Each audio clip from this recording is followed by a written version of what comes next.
Bandung kadengaran Kakang Sumali sowan oleh Kabupaten Pati.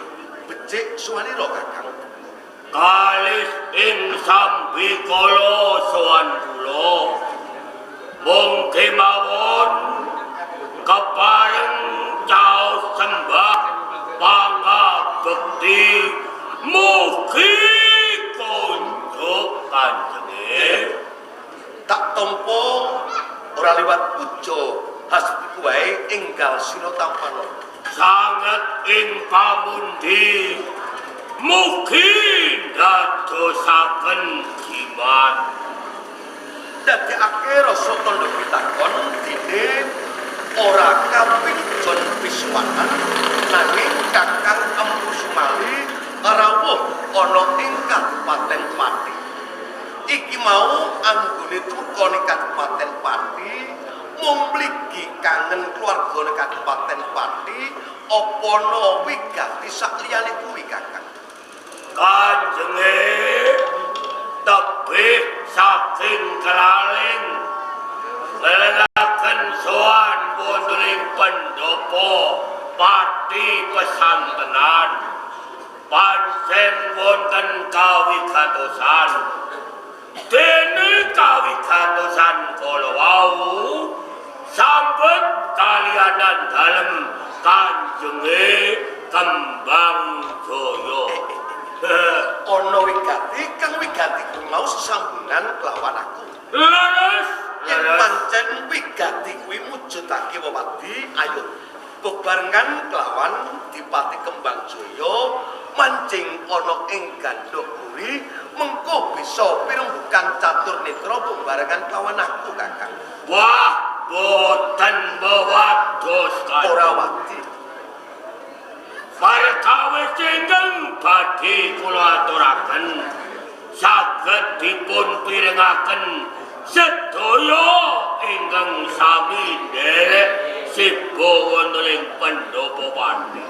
Yen kaya ngono, marake apa kang bakal diaturke kelawan Kakang Empu Sumali? Soan kula namung kula badhe nagih utang. Coba-coba balane sepisan meneh Kakang. Kula soan mriki kula badhe nagih utang. Nagih utang. Nagih utang Kakang Empu Sumali, dawuh senajan to Pati iki negara sing anyar. Butuhke prabya kang ora sethithik kanggo mangun negara. Nanging saka rumangsaku, aku ora nate duwe utang kelawan Kakang Empu Sumali. Kalamun to aku kurang prabya kanggo mangun negara, mestine aku bakal utang tangga patmanca negara kanggo nutup kekurangan kuwi. Kanjenge ampun klentuing pamengku. Kula nagih utang niku tegese Kanjenge Kembang Jaya kagungan utang kalih Sumali wujud bondo arta menika boten Dadi ora wujud bondo donya utawa dhuwit. boten. Banjur aku utang kelawan Sumali apa? Panjenengan kagungan utang janji kalian Sumali.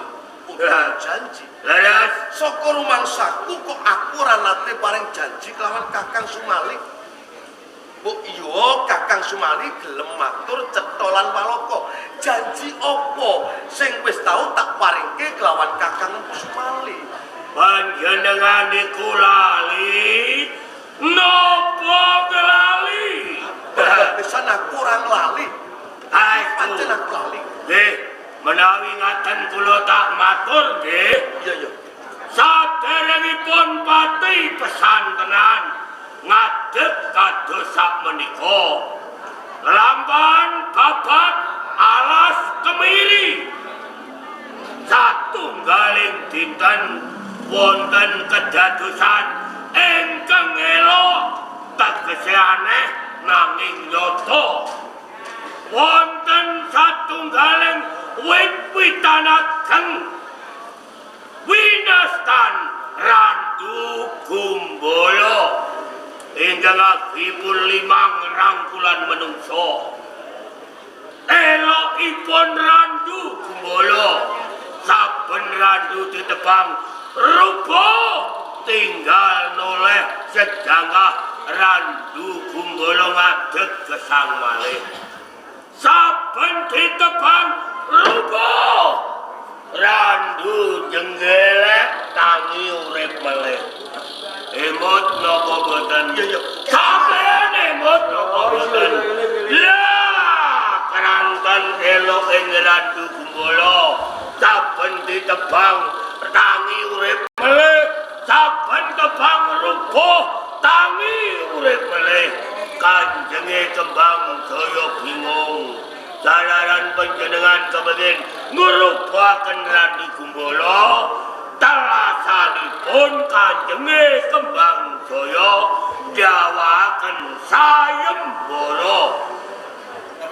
Dumateng sinten ingkang saged ngrupaken Randu Kumbolo badhe dipun ganjar bumi buta kulon negara.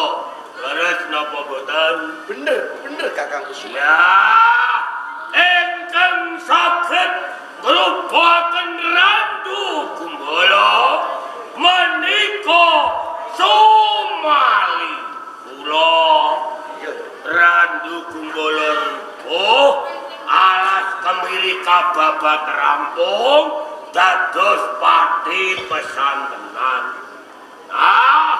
Keranten ingkang saged mupu sayembara Randu Kumbolo menika kula nyuwun ganjaran bumi buta kula negara sisan sak layang sertifikatipun. Lho. Dadi utange Diwati Kembang Jaya iki mujudake utang sayembara kang nalika semono. Kakang Empu Sumali tak aturi nyebar godhong para sabar sawetara jalaran pati isih butuhke prabya kang ora sethithik kanggo mangun negara.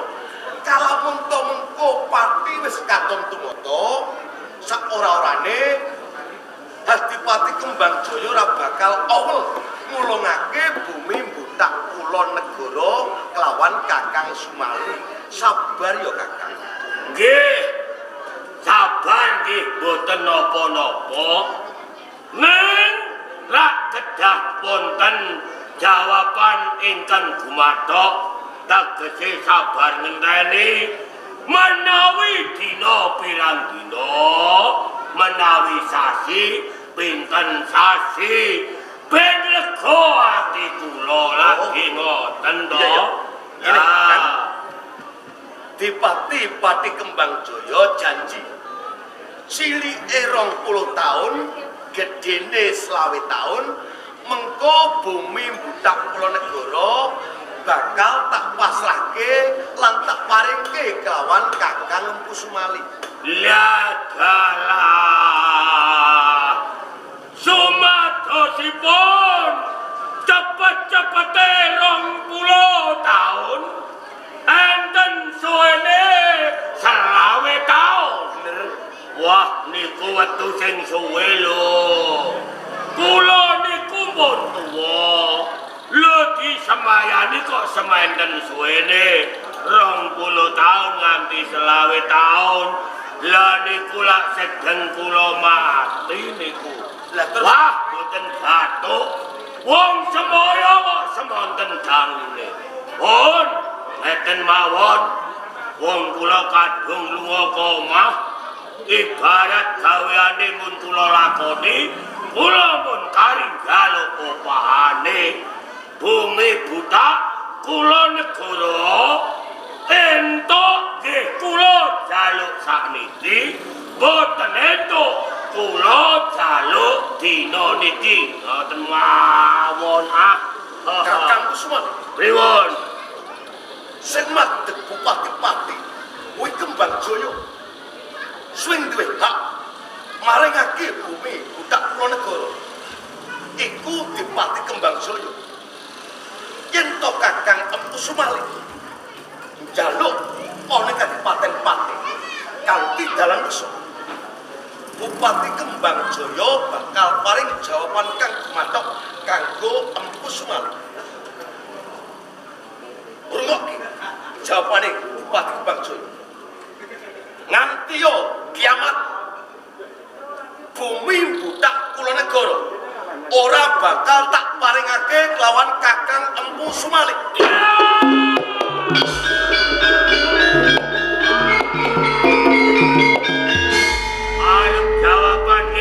Ubeng-ubengan kaya wong bingung barbarane yo ora duweno ngene kok semaya 20 taun 20 taun wah jado sampean bupati sing mencra-mencre kaya godhong sente sing ketiban banyu blindra-blindri ngendikane pun alas lan bumi budak kula negara ora diwenehno Sumali pati tak gawe geger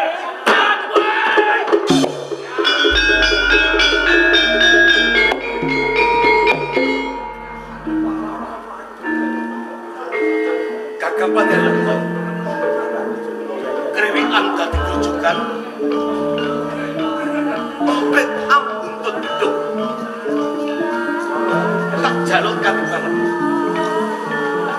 tungkanen lakune Kakang Sumali yen bisa karmuka sarunaris dene yen ora bisa purba lan pasesa tak borongake kelawan Kakang Arya Wicara terwaca dawuh pangandikane Yai Adipati Kembangjaya pareng lulunging saking pasukan.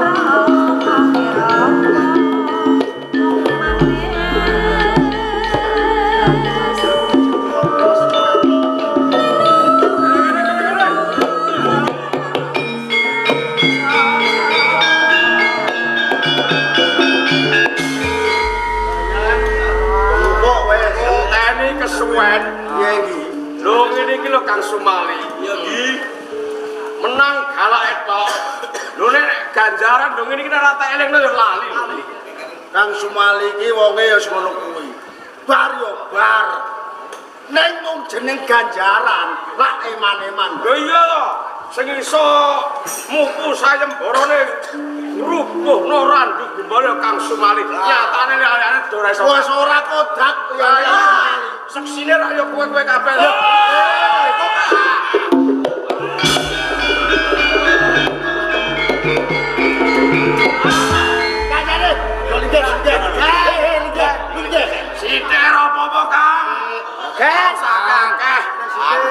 jaluk sakena Kang tangane kok pating cerandong iki do jaluk apa jaluk iki mang do ngenteni arep do jaluk bagian jaluk karo wong tuwa ngene iki ndak apik ndani kok sing duwe sopan sithik carane piye wong jenenge njaluk bendang diwehi iku njaluke sing apik nganggo sopan nganggo ganggo dodol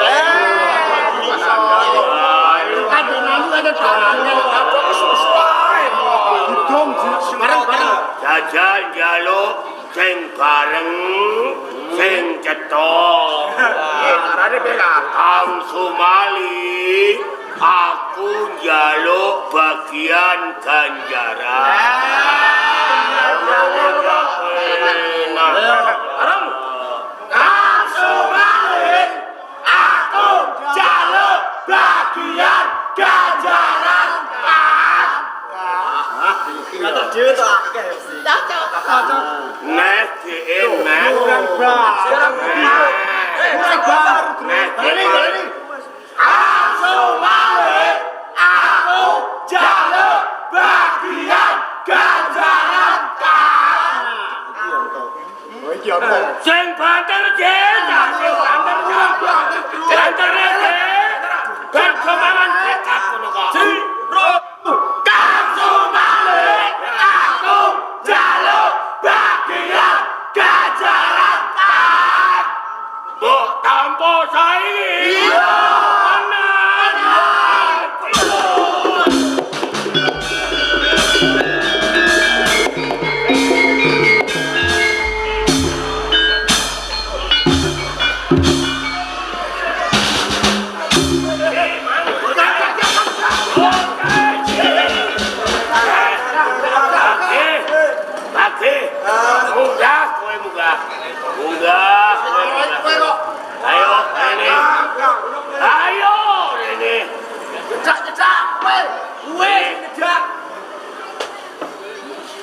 ngajani bocah-bocah do njaluk ngene mangsa. Ya apa lek kan iki lho. Kowe iki ora ngakoni.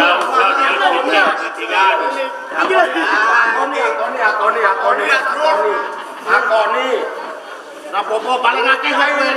Wong-wong ya kowe paling akeh kok kowe ora apa-apa wis kowe lah. Ngono. Aku wis kae sithik ora apa-apa. Sing ngajani kanca-kancamu kowe. Aku, Pak. Ngono. Iya. Terus do anut kowe. Iki padha manut aku. Do njaluk aku iki mang. Bener. Wong sing duwe akal ngono kowe. Kowe bagiane akeh iki.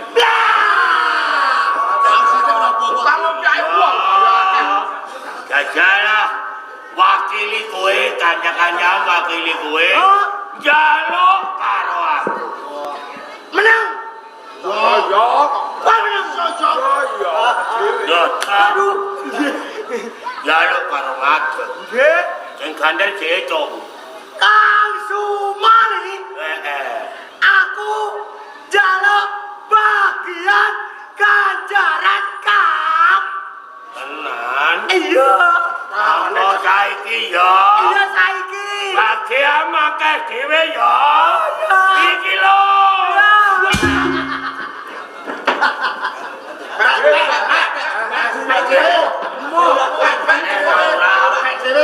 Nek.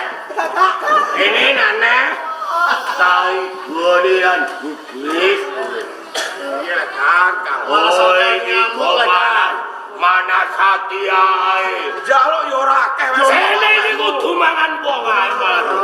Perkara apa carane iki lho? Sene iki gara-gara kowe-kowe iki. Iya pancen. Ukre ibarate macan turu dombok gugah. Mbok ajani kon njaluk bumi budak kula negara. Nyatane lali sampean kok. Ya, tak turuti. Mergo kowe do milik bagian ha? Iya. Kah ning pendopo njaluk ganjaran bumi budak kula negara. Mergo iso mupu sayembara nebang randu kumbara. Jawabane Kembang Jaya pisanan semoyo. Oh ya wis lumrah. Wis sayem. Arep entuk iki wong wis disemayan. Dene semayane nek ana cepete 20 taun, nek ana suwene 20 taun. Piye niku piye? Ora lumrah. Cara kowe piye? Ora umum makan. Semoyo kok semono. Semaya 20 taun. Ana suwene 20 taun. Lah aku ora sedeng bongkok. Modal iso. Jar piye?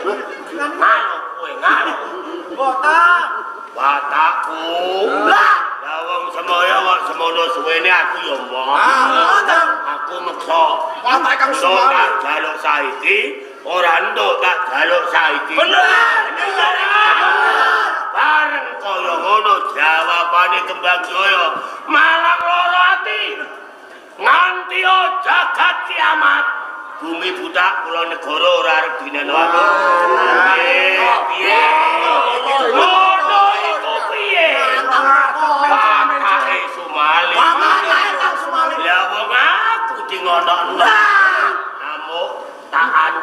Kembang Jaya. Ora. Kok nganti bumi budak kula negara ora dinena semali. Pati tak gawe geger.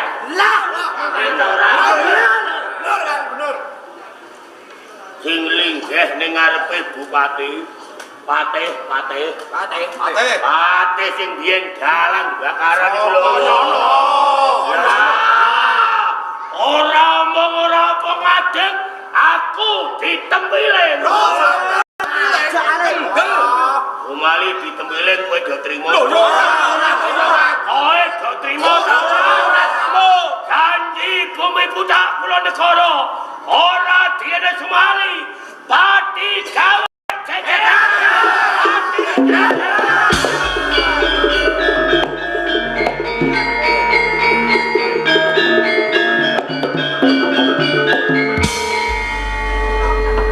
Sapa iku? nggih. Ya iku wonge.